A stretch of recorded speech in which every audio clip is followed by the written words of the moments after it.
sais que je risque probablement de me faire haïr pour cette vidéo-là, mais je pense que tout le monde a le droit à sa parole, étant donné que c'est rendu une affaire tellement publique, tellement médiatisée, comme je pourrais dire. L'affaire Guy Turcotte. D'accord, d'accord, le monde sont fâchés par rapport à la justice, par rapport au, par rapport à ce qui est arrivé. Mais est-ce que c'est vraiment essentiel de relever tous les faits de qu'est-ce qui s'est passé durant cet événement-là, de un, et de deux, vous êtes qui vous? Sérieusement, moi personnellement, je connais pas Guy Turcotte, je connais pas sa femme, je connais pas son amant, je connais pas ses enfants, je connais pas rien du tout à part ce que j'ai vu par les médias.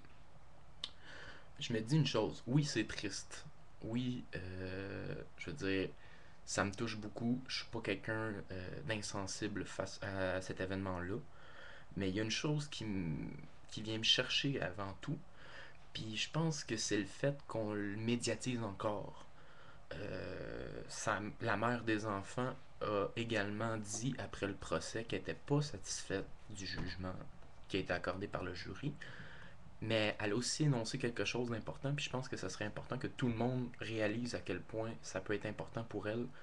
Arrêter de poster des vidéos de ça, arrêter de faire des pétitions pour ça, arrêter de faire plein d'affaires de même. Moi, je trouve ça agressant. Moi, personnellement, j'imagine pas la mère, j'imagine pas les grands-parents, j'imagine pas tout le reste de la famille qui sont inclus là-dedans. Tout ce qu'ils veulent, c'est que ça s'arrête. Ça fait depuis que ça a commencé, depuis quasiment 6 mois qu'on en entend parler. Là, je sais pas les dates exactement, là, parce que j'essaie de pas me tenir au courant. Elle vit ça, elle, personnellement, chez eux. Euh, Elle va sur Facebook comme tout le monde, elle regarde la télé comme tout le monde, puis elle les voit, là. Elle voit ça, là, les vidéos que vous faites, là, qui poignardent des toutous, là. Non, ça, moi personnellement, je trouve pas que c'est respecter la nature humaine, puis c'est pas respecter aussi le deuil qu'elle a à faire de ses enfants. C'est mon point de vue, c'est ma vision des choses. Une autre chose aussi, ceux qui disent que Guy Turcotte mérite la mort, chaise électrique, de se faire poignarder comme il a poignardé ses enfants. Ok, je comprends votre point de vue, du sens où ce qu'il a fait, c'est odieux, c'est pas humain de faire ça. Je suis d'accord avec vous.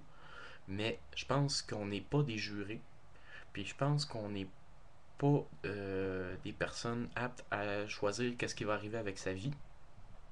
Cet homme-là, il a peut-être agi, je dis peut-être, parce que je suis pas au courant de qu'est-ce qui s'est passé, mais il a peut-être agi sur impulsion, sans même avoir conscience de qu'est-ce qu'il a fait. Du moins, c'est ce que le jury a déduit aux événements.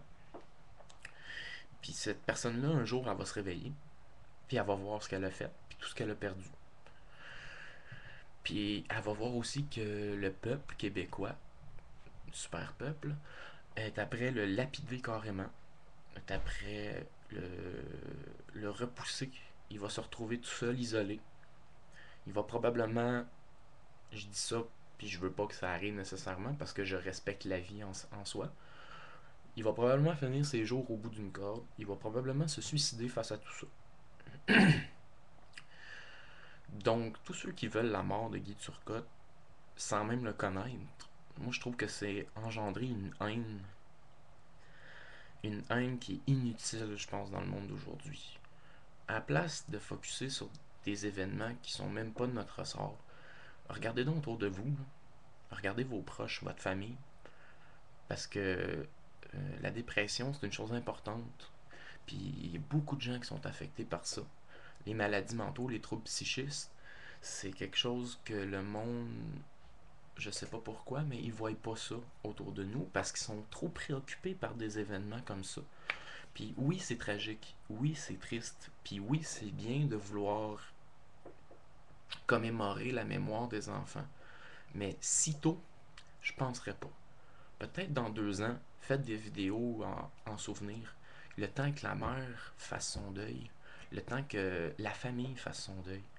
Puis je vois tout plein de vidéos, puis tout plein de commentaires, puis des fois je me dis, l'humain, là, il sert à quoi dans la vie à part de chialer? Je vais probablement me faire haïr parce que j'ai un peu de compassion pour Monsieur Turcotte. Parce que il va vivre des affaires, il a vécu des affaires. Puis sa famille aussi, puis ses proches aussi. J'ai de la compassion pour tout le monde là-bas. Je peux pas croire qu'un être humain peut être poussé à faire ce genre d'acte-là. Puis je me dis, mais c'est pas de mon ressort. Puis c'est pas de le ressort de personne ici. Puis surtout pas avec les réseaux sociaux, parce que ça fait un effet boule de neige. C'est rendu que je vois genre des nombres de coups de couteau, puis regarde, c'est pas nécessaire. C'est vraiment pas nécessaire. C'est rendu que c'est en anglais. C'est quoi, vous voulez sensibiliser le monde au Québec qu'on est des chialeux, puis que nous autres, on sait c'est quoi la justice, quand notre propre gouvernement, on n'est même pas capable de savoir qu'est-ce qu'on veut avec. On n'est même pas capable de se lever le cul puis d'aller voter. On a tous voté, en tout cas. Je me lancerai pas dans c'est un débat politique, mais je me dis juste, regardez, ayez un peu de respect pour la mère. Puis laissez les enfants aller au ciel. Ils le méritent. Arrêtez d'y retenir ici. Ça, c'est mon point de vue. Puis j'espère que cette vidéo-là va circuler tellement plus que toutes les autres que je vois qui sont odieux puis irrespectueux pour les événements que ces personnes-là traversent. Du moins, c'est mon message, puis j'espère qu'il va passer. Merci.